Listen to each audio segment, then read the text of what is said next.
bienvenue sur notre chaîne. Aujourd'hui, nous allons plonger dans une question brûlante et complexe, le déclin de l'industrie automobile en Europe. Cette crise n'est pas un simple ralentissement, mais bien un basculement structurel qui touche toutes les grandes économies européennes. Nous allons voir ensemble pourquoi l'industrie automobile européenne, autrefois un pilier de la puissance économique du continent, est aujourd'hui en perte de vitesse face aux géants américains et asiatiques, et ce que cela signifie pour l'avenir de l'Europe. L'Europe automobile en perte de vitesse. Commençons par un constat simple mais saisissant. La production automobile en Europe a chuté de façon dramatique ces dernières années.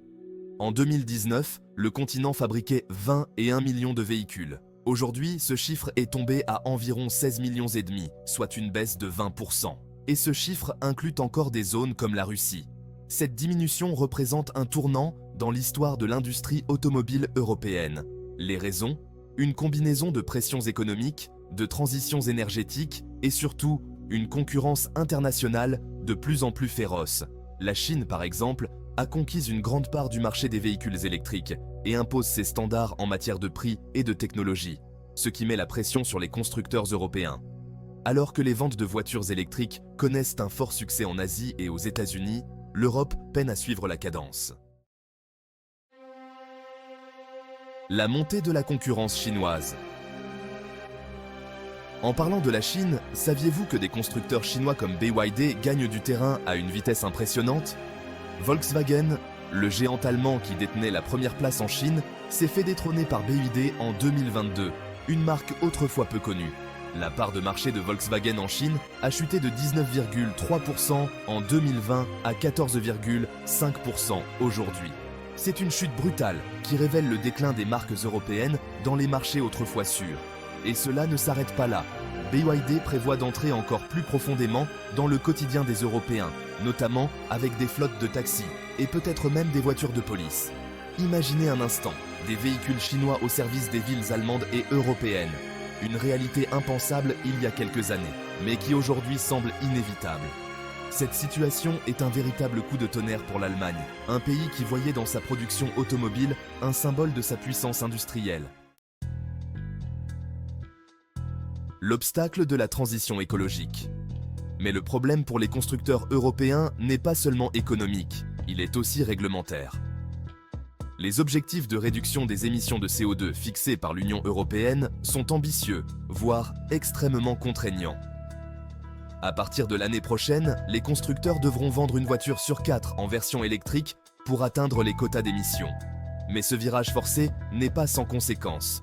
En août, les ventes de véhicules électriques à batterie ont chuté de près de 44% en Europe. Et ce chiffre montre bien l'ampleur du problème. Pour Mercedes et Volkswagen, il est essentiel de respecter les préférences des consommateurs, qui se tournent encore largement vers les hybrides et non vers les véhicules tout électriques. Alors, que se passe-t-il quand la demande ne suit pas les objectifs réglementaires ? Les constructeurs européens se retrouvent coincés entre des objectifs politiques et la réalité du marché.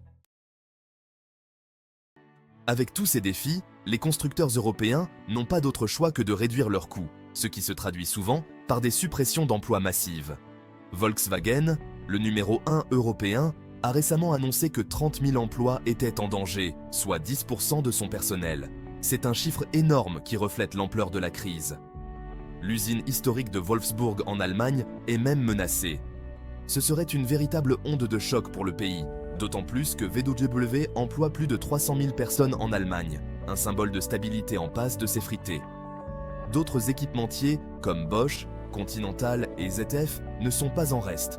Ils annoncent également des milliers de licenciements pour faire face aux nouvelles réalités du marché.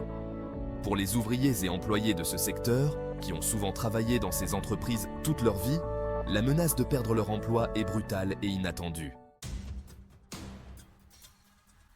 Un malaise économique et financier. Sur le plan financier, les performances des grands constructeurs européens se dégradent.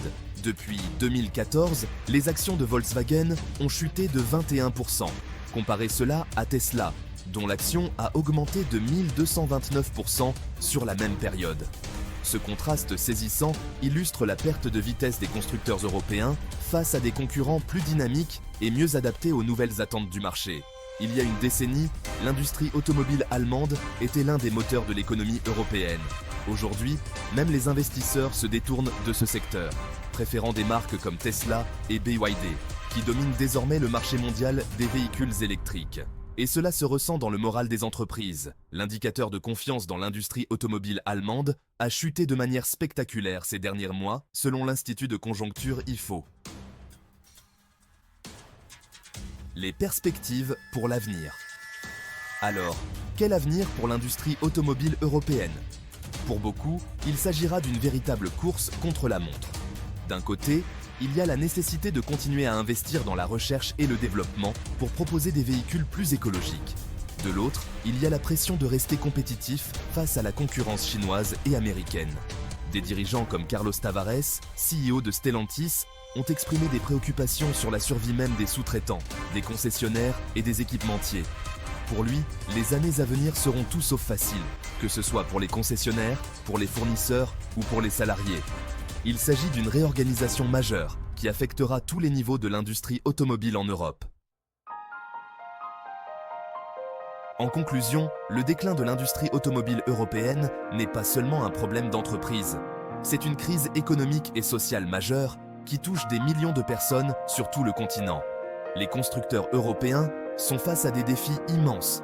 Concilier l'écologie, les exigences du marché et la pression de concurrents qui n'ont pas les mêmes contraintes.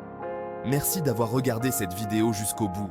Si vous avez aimé ce contenu, n'hésitez pas à liker, à vous abonner et à partager pour rester informé sur les grandes tendances de l'industrie automobile et au-delà.